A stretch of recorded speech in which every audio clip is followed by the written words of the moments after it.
Oke, bismillahirrahmanirrahim. Assalamualaikum warahmatullahi wabarakatuh. Pada pertemuan kali ini kita akan membahas tentang seperti apa morfologi dari eritrosit dan seperti apa eritrosit itu jika mengalami morfologi yang abnormal atau yang disebut dengan kelainan morfologi eritrosit. Ya, kita langsung saja. Ya, pada pertemuan ini sebenarnya pembahasan pada hematologi 3, tetapi ini masuk di dalam kurikulum hematologi 1 untuk D4. Ya, setelah saya cek ternyata morfologi eritrosit itu masuk ke dalam itu, meskipun nanti akan dibahas lagi di morfologi 3 misalkan, tetapi ini bisa menjadi pengantar bagi adik-adik untuk bisa mengetahui seperti apa eritrosit itu. Ya, kita akan fokus kepada eritrosit. Untuk leukosit tidak, mungkin bisa dibahas di hematologi 3 nantinya. Ya. Begitupun dengan trombosit, trombosit mungkin itu akan masuk di hematologi 2. Jadi yang akan masuk di pembahasan kita adalah morfologi eritrosit, kelainan morfologi eritrosit, mungkin sedikit tentang anemia dan tentang pemeriksaan sitologi darah. Bagaimana cara atau melakukan pemeriksaan sitologi darah. Ya, berkaitan dengan morfologi eritrosit itu pasti kita akan selalu berkaitan dengan apusan darah tepi, ya, atau yang disebut dengan sediaan darah. Nah, sediaan darah ini atau apusan darah ini sangat bermanfaat bagi diagnosis di laboratorium, terutama pada untuk menunjang diagnosis klinik, kemudian memastikan penata laksanaan penderita, kemudian memantau perlangsungan penyakit yang diderita oleh pasien. Ini ada gambar, ya, gambar macroscopic appearance of stain smear. Jadi di gambar ini bisa dilihat, ya, ada 3 slide. Ini adalah 3 jenis apusan yang dibuat. Ya, nanti di praktikum akan diajarkan cara bagaimana membuat apusan darah tepi. Ya, ada 3 apusan dan ketiga ini memiliki kualitas yang berbeda. Jika dilihat ini warnanya cenderung coklat, dan jika diamati di mikroskop tampilannya akan seperti ini. Nah, kalau ini cenderung ke ungu, jika dilihat di tampilan di mikroskop cenderung seperti ini. Ini cenderung agak buram, ya, tampilannya seperti ini. Perlu diketahui bahwa di slide 1 ini adalah tampilan normal, tetapi jika cenderung keunguan dan setelah dilihat di mikroskop tampilannya banyak ditemukan sel-sel besar seperti ini. Ini yang besar ini warna ungu ini adalah sel leukosit. Ya, ini bisa jadi menuju kepada leukemia jika ditemukan banyak sel leukosit muda. Ya, kalau ini adalah cenderung banyak eritrosit ini yang berderet, bersusun berderet. Ya, ini disebut dengan Relox formation. Ya, ini cenderung kepada gangguan hipergamma globulinemia, ya, salah satu jenis anemia. Ya, biasanya ditemukan pada kasus-kasus mieloma. Nah, itu sebagai pengantar bagaimana dari apusan darah kita bisa menilai beberapa karakteristik dari beberapa penyakit. Nah, berkaitan dengan sediaan apus darah itu ada kriteria sehingga sediaan apusan yang kita buat itu dikatakan baik. Yang pertama dari segi panjang kira-kira 3 sampai 4 cm atau 3/4 dari kaca objek, ya. Kemudian makin ke ujung, di sini awal, semakin ke sana ujung, makin ke ujung itu makin tipis, kemudian tidak bergelombang. Biasanya ini kalau yang belum mahir itu dia bergelombang, ini tidak lurus ini. Dia kayak ular sih, ya. Kemudian tidak berlubang, tidak ada lubang di tengah. Kemudian ada free margin di pinggirnya, tidak full, semua di atas. Ya, seperti itu. Nah, ada 3 bagian dari apusan darah. Yang pertama adalah head, yang kedua body, yang ketiga tail. Head itu bagian kepala. Bagian kepala dari apusan itu adanya di sebelah sini, head. Ini body, ini tail. Ya, di ekor. Di kepala itu cenderung kita akan banyak menemukan eritrosit yang tumpang tindih, sehingga daerah kepala itu bukan daerah dari pembacaan. Sedangkan daerah body, daerah badan, itu sebagian eritrosit sudah terpisah, tetapi itu masih beberapa yang bukan merupakan daerah pembacaan. Sedangkan ekor atau tail itu eritrosit sudah terpisah sempurna dan saling bersinggungan. Nah, di sini adalah daerah pembacaan yang paling signifikan. Nah, cenderung limfosit, ya limfosit salah satu jenis leukosit itu berada di tengah sedian apusan di body, sedangkan segmen dan monosit cenderung di ujung sedian apusan. Ya. Nah, jika dilihat seperti ini, ya, jadi daerah yang sangat memungkinkan untuk kita melakukan pembacaan adalah daerah sini, ya, tidak terlalu detail, tapi antara badan dengan ekor, ya, di sini. Eritrositnya sudah terpisah dengan sempurna. Kalau ini juga tidak bisa karena ini kelihatan bentuknya seperti 3 dimensi, ya, tidak seperti 3 dimensi karena tidak ada halo di tengah. Sedangkan eritrosit itu harusnya seperti ini bentuknya, ya, ada halonya di tengah. Kalau di bagian sini, bagian kepala ke atas, itu eritrosit tumpang tindih sehingga sulit untuk dilakukan pembacaan. Nah, bagaimana morfologi eritrosit? Nah, tentunya eritrosit itu secara morfologi itu ada dua, ada yang normal, ada yang abnormal atau tidak normal. Nah, secara normal untuk menilai eritrosit itu kita menggunakan teknik 4S, ya. Teknik 4S atau yang disebut dengan shape, size, staining, dan structure, ya. 4S ini, S pertama shape adalah bentuk. Bagaimana bentuk normal si eritrosit? Ya, bentuknya normalnya adalah cakram bikonkav, ya. Ukurannya, size-nya itu diameternya 6 sampai 8 mikrometer. Kemudian stain, warnanya itu tepinya oksifilik dan di sentral pucat ada halo putih di tengah. Kemudian dari struktur tidak mengandung struktur intrasel. Jadi di dalamnya tidak ada struktur apapun. Ya, jika ada itu namanya abnormal. Ya, ini disebut dengan struktur shape cakram dan bikonkav. Bikonkav itu ada cekung, ada cekung di depan, ada 2 cekung, ya, di sini dan sebelah sisi sebelahnya. Ini tidak terlihat, makanya disebut dengan bikonkav, 2 konkav. Secara warna disebut dengan, kalau warnanya normal disebut dengan normokrom.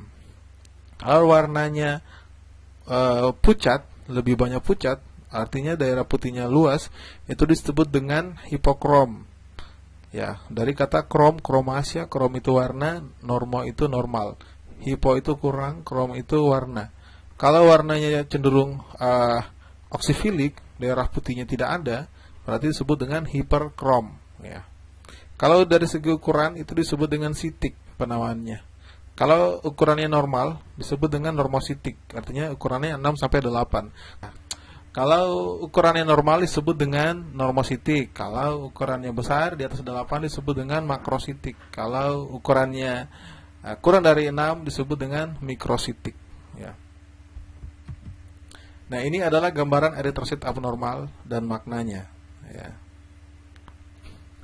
Nah, ada istilah beberapa gangguan yang dialami oleh eritrosit. Ini disebut dengan makrositosis. Seperti dibilang tadi, berkaitan dengan makrosit berarti berkaitan dengan ukuran atau diameter. Ya, ini biasanya itu penyakit-penyakit seperti anemia megaloblastik, penyakit hati berat, dan hipotiroid. Nah, ada juga mikrositik, berarti ukurannya kurang dari 6. Ya, ini seperti ini, penyakitnya talasemia, cenderung talasemia atau anemia defisiensi besi atau anemia penyakit kronis. Ada juga hipokrom, warnanya kurang, ya, sel pucat besar lalu dia mati, penurunan HB atau tiroidisme. Ada juga polikromatofilia, ya, eritrosit dengan HB rendah.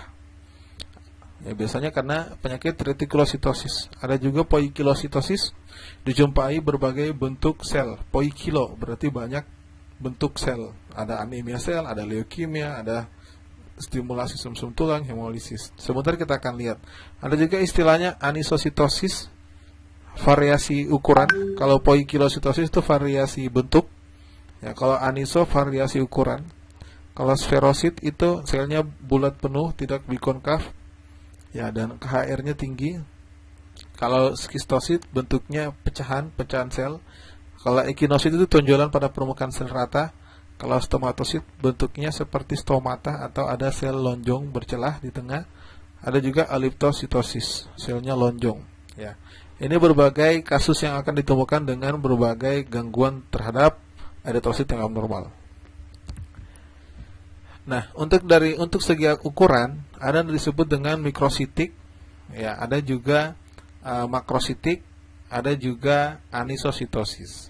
Mikrositik itu seperti dikatakan tadi bahwa dia punya masalah pada ukurannya, ya, ukurannya rendah atau kecil, kurang dari normal. Itu biasanya ditemukan pada anemia defisiensi Fe. Sedangkan makrositik itu ukurannya besar, biasanya karena defisiensi B12 dan asam folat. Sedangkan anisositosis itu adalah variasi dari ukuran, ada yang kecil, ada yang besar, ada yang normal. Nah, itu disebut dengan anisositosis. Ketiga ini adalah penamaan gangguan atau kelainan ukuran dari segi ukuran, size. Nah, itu bisa anisositosis biasanya ditemukan pada perubahan fungsi sumsum tulang. Contohnya seperti ini gambarnya, ya. Jadi ditemukan ada yang kecil, ada yang besar, ada yang kecil, ada yang besar. Jadi bervariasi ukurannya. Sekali lagi ukuran bukan bentuk. Kalau bicara soal bentuk atau shape, ini ada yang bulat, ada yang tidak bulat, lonjong. Nah, itu berkaitan dengan bentuk. Nah, kita lanjut. Nah, ini adalah pewarnaan yang biasa digunakan untuk mewarnai apusan darah. Dulu itu ada pewarnaan namanya pewarnaan Giemsa. Sekarang mulai dikembangkan dengan pewarnaan Meigranul Giemsa atau MGG. Ya, ini komponen dari MGG, pH-nya 6,4, kemudian berapa menit. Ya, ini cara membuat si MGG. Atau ada juga yang menggunakan White Giemsa. Ya. Kita tidak akan membahas lebih dalam tentang zat warna ini, tetapi kita akan membahas tentang seperti apa morfologi eritrosit dan kelainannya. Mungkin di pertemuan nanti atau di hematologi berikutnya kita akan membahas lebih dalam. Kalian akan mendapatkan tentang zat warna, atau mungkin akan dibawakan oleh dosen selanjutnya.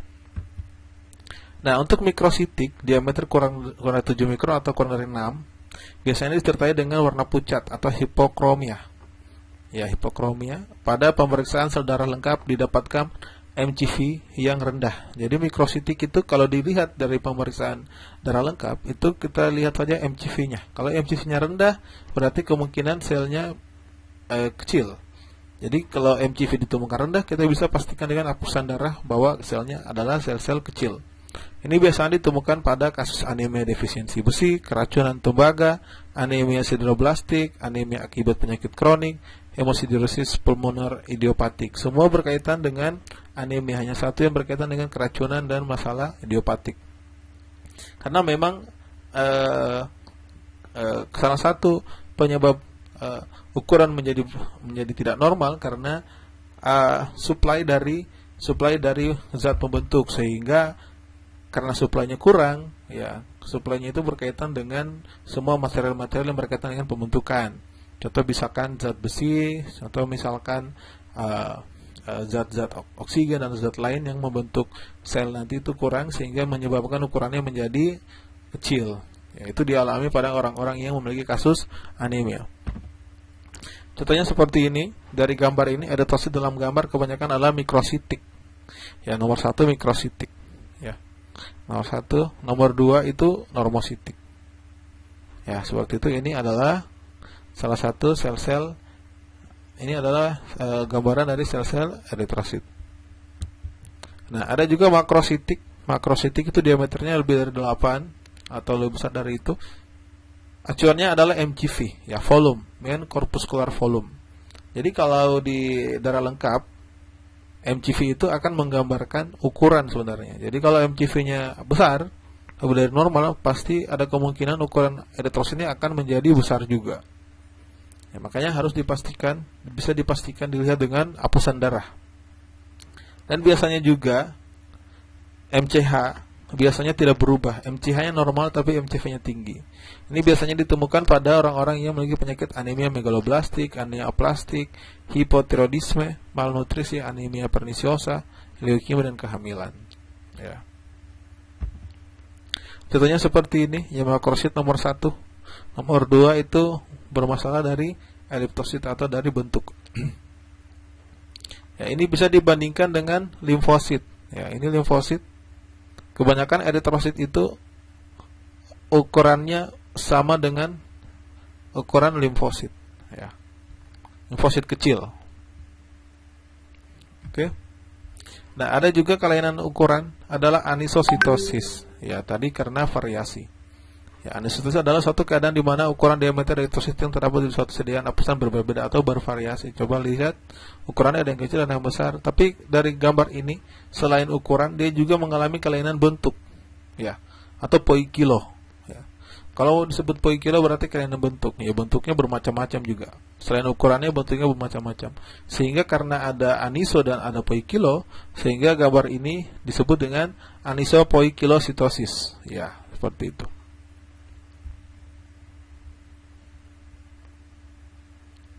Ya, kalau keterangan di samping itu distribusi dalam darah kurang dari 10% dari eritrosit dalam darah normal. Ya. Ada juga hipokromia. Hipokromia ini berkaitan dengan warna, kromasia berkaitan dengan warna. Ya, warna berarti berkaitan dengan halo atau akromiosentral. Jadi di tengah itu ada namanya akromiosentral, ada pucat di tengah, itu disebut akromiosentral atau halo. Ya, semakin lebar halonya maka semakin sedikit warnanya. Artinya dia kekurangan warna, artinya disebut dengan hipokrom. Ya, semakin kecil warnanya atau warnanya tidak, semakin kecil halonya artinya akromosentralnya semakin kecil bahkan tidak ada, artinya warnanya semakin tinggi atau banyak. Itu disebut dengan hiperkromia. Ya. Ini biasanya ditemukan pada anemia defisiensi Fe, sideroblastik, penyakit menahun, talasemia, dan HB Fati. Nah, ini contohnya hipokromia. Ya, ini banyak ya. Coba dilihat, hampir semua ada tersit di sini sel-selnya.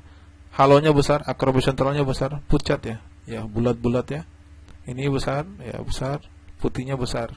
Ini disebut dengan halo sangat besar atau disebut dengan sel hipokrom.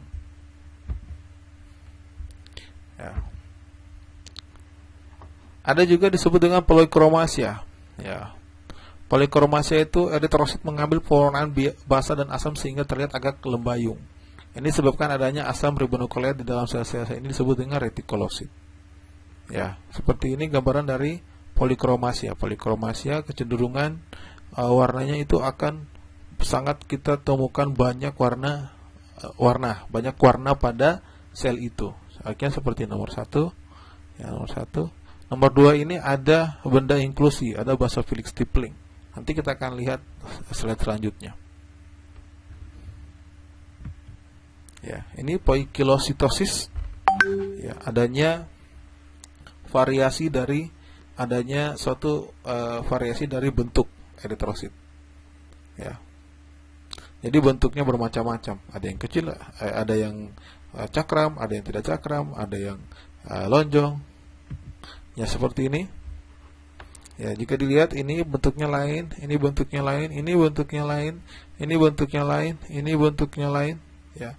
Ini sangat banyak bervariasi kita temukan bentuk. Nah, ini disebut dengan poikilositosis. Selain poikilo, dia juga ada ukuran yang bervariasi nih. Ada yang kecil, ada yang besar. Ya, ada yang kecil, ada yang besar eritrositnya. Ya, sehingga karena ada ukuran juga yang bervariasi disebut dengan aniso. Ya, disebutlah anisopoikilositosis. Ya, nomor 1 ini sel sasaran, nih. Sel sasaran. Nomor 2 itu eliptosit, nih, bentuknya seperti elips. Nomor 3 itu akantosit, ya, sel bertaji. Ya, ada di dinding selnya, bertaji, ada taji. Kemudian ada stomatosit, membentuk stomata ini. Ada bursel nomor 5, ya, nomor 5 bursel, bentuknya sebagai bulan sabit atau pecahan. Ada juga eritrosit polikromatik, ya, yang nomor 6, ya, tebal, dia punya warna. Ya, ada juga disebut sferosit. Sferosit ini adalah eritrosit tidak berbentuk bikonkav, tetapi bentuknya sferik dengan tebal 3 mikron. Diameternya biasanya kurang dari 6,5 mikron. Ya, ini banyak kita temukan pada sferositosis herediter, luka bakar atau anemia hemolitik. Ya. Ya, seperti ini. Ada sferosit. Ini dan ini. Ya, ini disebut dengan sferosit. Diameter lebih kecil dari eritrosit normal, tetapi warnanya itu kuat. Ya, lebih dan lebih gelap. Tidak ada halo. Ya. Ya, contohnya seperti ini. Ini adalah penyakit herediter sferositosis. Ya, seperti ini semua spherositosis. Ini lebih gelap dan tidak ada halo. Ya.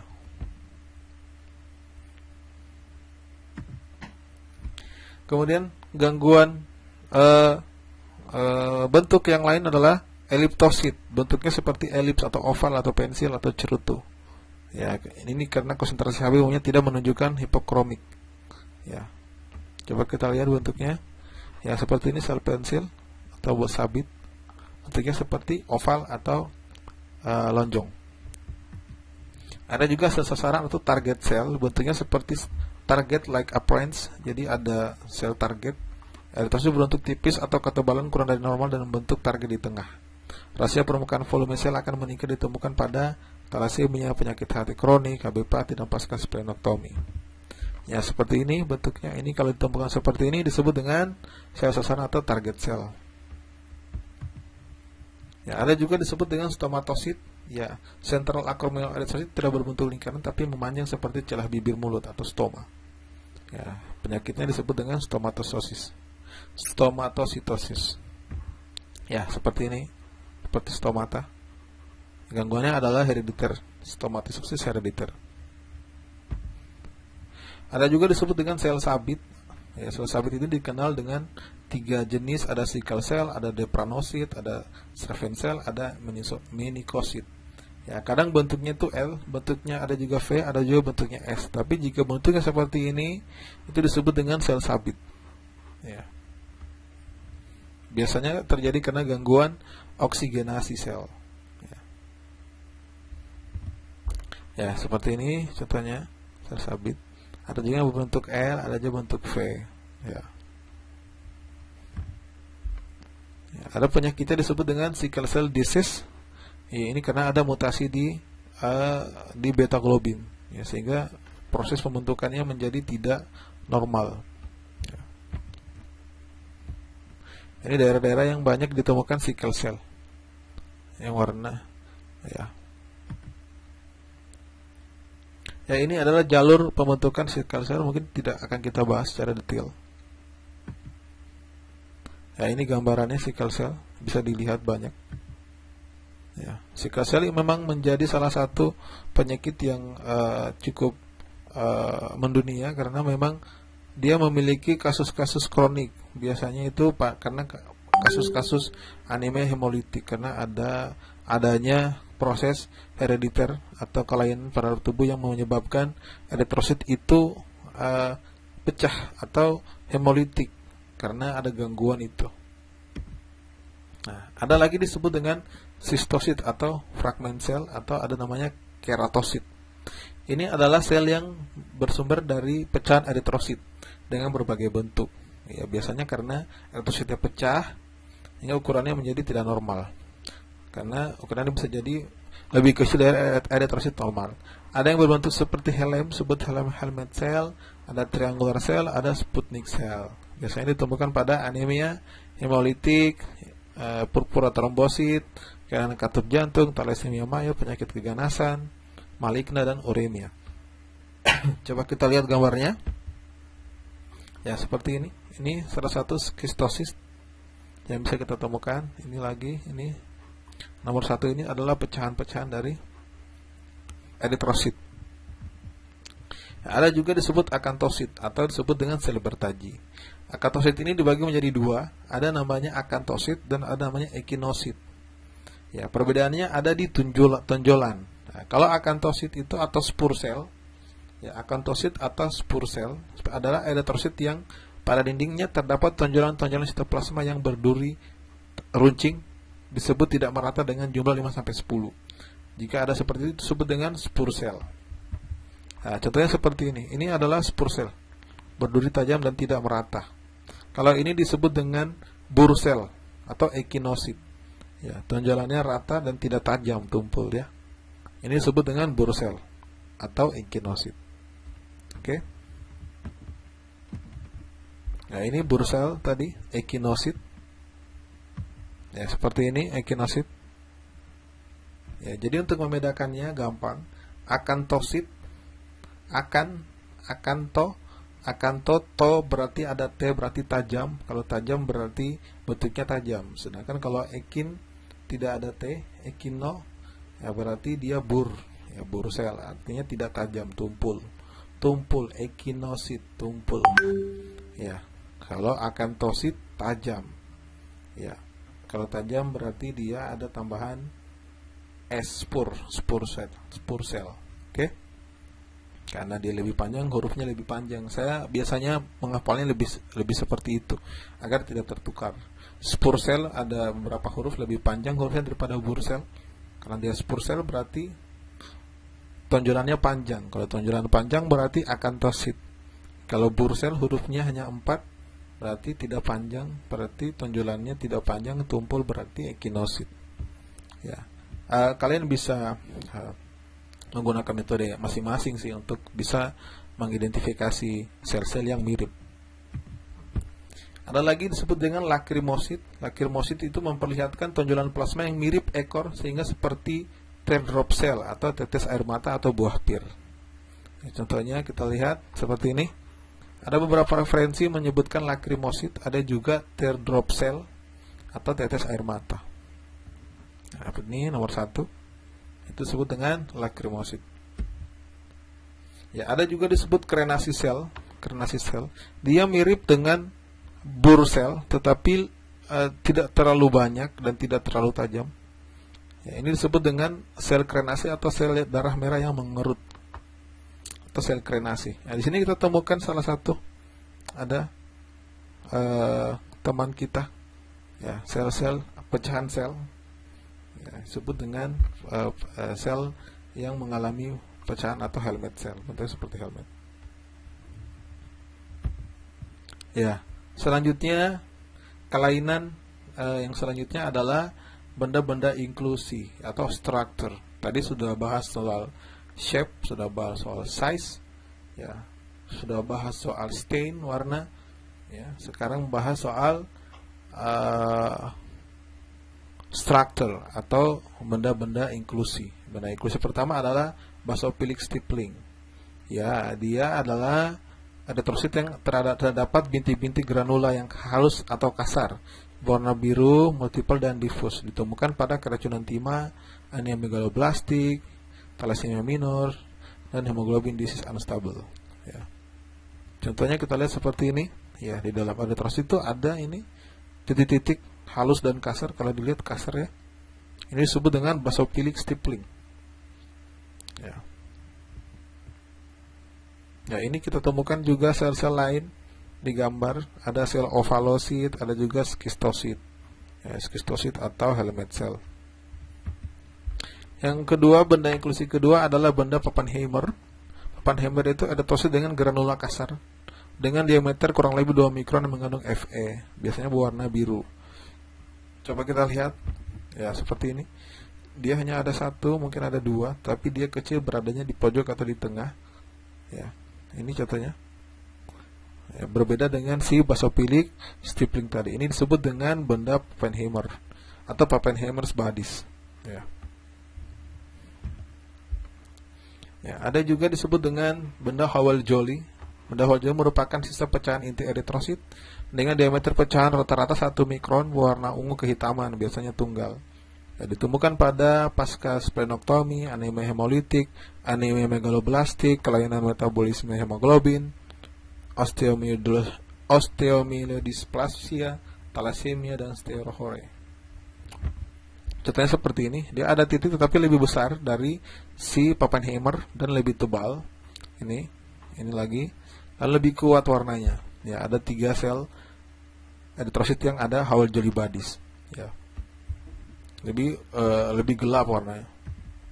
Ada juga yang lain adalah cincin cabot atau ring cabot ring. Ya, yakni ada sisa dari membran inti warna biru keunguan membentuk cincin angka 8 terdapat dalam sitoplasma. Ya, contohnya seperti ini. Tidak selamanya cincin, ada juga bentuk angka 8, tapi dia seperti ring, ya, seperti ring karena dia merupakan pecahan kromatin yang ada di dalam eritrosit. Ada juga disebut dengan Heinz bodies. Heinz body ini adalah hasil denaturasi hemoglobin yang berubah sifat. tidak jelas terlihat dengan pewarnaan warna, tetapi dengan pengecatan kristal violet seperti benda-benda kecil tidak teratur berwarna dalam eritrosit. Biasanya karena gangguan G6PD defisiensi, anemia hemolitik karena obat, pasal spenoktomi, thalassemia, atau penyakit HB Cohen. Ya, bentuknya seperti ini. Ya. Dia ada pecahan-pecahan di tengah, bisa lebih dari satu, tapi tidak beraturan pecahannya. Ya. Ada juga disebut dengan eritrosit berinti atau nucleated red cell. Ya, pada hakikatnya eritrosit itu tidak berinti, tetapi ada yang bisa kita temukan eritrosit berinti. Itu disebut dengan eritrosit muda bentuk metaroblastit. Ya, ini disebut dengan normoblastemia. Kalau ditemukan pada darah biasanya karena adanya perdarahan mendadak, sumsum tulang meningkat, penyakit hemolitik pada anak, kelemahan jantung, dan berbagai jenis lagi. Ya, contohnya seperti ini. Ya, ada eritroblast dalam darah, atau nama lainnya adalah eritroblast, eritrosit berinti, eritrosit muda yang berinti disebut dengan eritroblast. Ya. Nah, ada juga kelainan lain yang kita temukan adalah kelainan Rayleigh formation, atau bentuknya seperti deretan logam atau uang koin. Ya. Disebut dengan Rayleigh formation. Ini eritrosit bersusun seperti uang koin. Ini disebabkan karena peningkatan kadar hemoglobin, ya, atau pada orang-orang yang mengalami gangguan mieloma. Ya, itu tadi beberapa gambaran dari kelainan eritrosit. Ya, semoga bisa dipahami. Pada hakikatnya kita bisa melihat itu menggunakan atlas. Sekarang banyak atlas, tetapi kalau sering dilihat, sering diamati, saya yakin akan mudah untuk mengidentifikasi. Ya, nanti adik-adik ulang-ulang lagi videonya, dilihat baik-baik atau dilihat atlasnya, karena ini akan membantu kalian memiliki kemampuan dalam menganalisa atau mengidentifikasi kelainan-kelainan sel darah. Karena beberapa pemeriksaan darah lengkap menggunakan alat itu biasanya kita cross check lagi dengan hapusan darah. Jadi kalau tidak punya kemampuan itu akan menjadi sulit seorang ATLM untuk bekerja di laboratorium. Meskipun semua alat sudah modern, tetapi peran seorang SDM, analis ATLM itu menjadi sangat sentral. Seperti saya katakan di awal, bahwa alat itu, kecanggihan alat itu hanya menjadi tools, tetap pemeran utamanya adalah human. Ya, ini adalah beberapa tabel tentang beberapa anemia. Ya, tipe-tipe anemia seperti ini. Anemia defisiensi, kemudian ada perniciosa anemia dan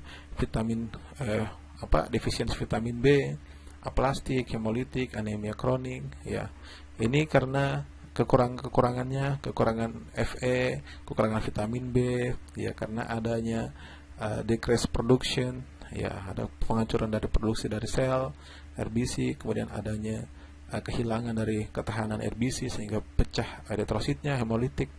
Kemudian ada juga karena kondisi yang bervariasi dari penghancuran dari eritrosit sehingga menjadi kronik. Contohnya sampel-sampelnya seperti ini, nanti dilihat baik-baik. Ini kasus-kasusnya.